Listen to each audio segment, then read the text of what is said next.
விக்கிரவாண்டியில் விஜய் மாநாட்டு அரங்கில் விடுதலை போராட்ட வீராங்கனை அஞ்சலை அம்மாள், வீரமங்கை வேலு நாச்சியாருக்கு கட் அவுட்.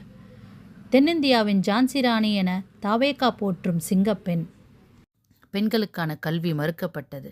பெண்கள் வீட்டை விட்டே வெளியே வரக்கூடாது என்று சட்டம் போட்ட காலம் அது. 4 ஆண்கள் மத்தியில் பெண் பேசக்கூடாது என்று மறுக்கப்பட்டது.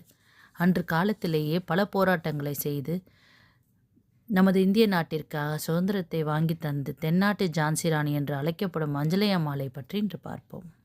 அஞ்சலை அம்மாள் 1890ஆம் ஆண்டில் கடலூர் முதுநகரில் முத்துமணி படையாச்சி அம்மா கண்ணு தம்பதிகளுக்கு மகளாக பிறந்தார்.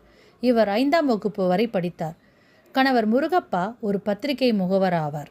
சென்னையில் ஸ்பென்சர் சந்திப்பில் அப்பொழுது ஜார்ஜ் ஸ்மித் நீல் என்ற வெள்ளைக்காரனுக்கு சிலை இருந்தது. அவன் முதல் இந்திய சிப்பாய் கழகத்தின் போது வட இந்திய மக்களை ஈவு இரக்கமின்றி கொன்று குவித்தான். அவனுடைய சிலையை அகற்ற கோரி கடலூரிலிருந்து பெண்களை ரயிலில் அழைத்து சென்று 1927ஆம் ஆண்டு போராட்டம் நடத்தியவர் அஞ்சலை அம்மாள். அன்று ஆரம்பித்தது அவருடைய போராட்டம். 1921ஆம் ஆண்டு காந்தியடிகள் ஒத்துழையாமை இயக்கத்தை தொடங்கிய போது அதில் கலந்து கொண்டு அஞ்சலை அம்மாள் தமது பொது வாழ்க்கையை தொடங்கினார். மகாத்மா காந்தியடிகள் கடலூருக்கு வந்தபோது அவரை சந்திப்பதற்கு அஞ்சலை அம்மாளுக்கு ஆங்கில அரசு தடை விதித்தது. ஆனால் அஞ்சலை அம்மாள் பர்தா வேடம் அணிந்து குதிரை வண்டியில் போய் காந்தியடிகளை சந்தித்தார்.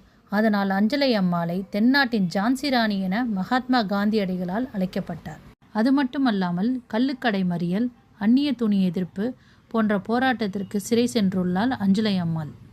இவர் வெள்ளைக்கார ஆட்சியின் போது 1936 மற்றும் 46இல் நடைபெற்ற சட்டசபை தேர்தலில் கடலூர் தொகுதியில் போட்டியிட்டு சட்டமன்ற உறுப்பினராக இருந்துள்ளார். அஞ்சலை அம்மாள் 6 குழந்தைகளின் தாய். அவர் தமது 71 வயதில் காலமானார். கடலூர் மாவட்ட மாநகராட்சியில் உள்ள காந்தி பூங்காவில் விடுதலை போராட்ட வீராங்கனை அஞ்சலை அம்மாள் அவர்களின் திருவுருவச் சிலையினை மாண்புமிகு தமிழ்நாடு முதலமைச்சர் திரு மு.க. ஸ்டாலின் அவர்கள் காணொலி வாயிலாக திறந்து வைத்துள்ளார்.